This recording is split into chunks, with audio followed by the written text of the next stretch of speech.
Mapanuring mga mata ang laging nilalabanan ni Christian Alviar, isang lalaking may growth hormone deficiency. Happy, oh baby, happy. La la la la la la la la. Si Christian Alviar ay maliit sa paningin. 25 years old na siya, pero mapagkakamalan siyang isang bata. Kulang yung body ko na mag-produce ng growth hormones saka testosterone. Kaya ito, bata pa rin po yung itsura ko. So, parang pag tiningnan mo ako, babae po yung itsura ko pero lalaki talaga. Si Christian ang bunso sa 4 na magkakapatid. Menopausal baby si Christian at ang kanyang pagiging maliit ang dahilan kung bakit iba ang tingin sa kanya ng maraming tao.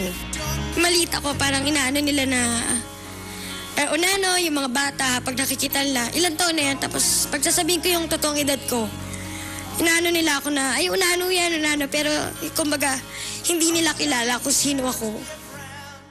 Ninja Technique! Tornado Fighter! Pero imbis na maging hadlang, ang kanyang kalagayan at ang kanyang boses ang naging sandatan niya para makatulong sa kanyang pamilya. Naging sidekick din siya ni Cesar Montano sa pelikulang Bullet.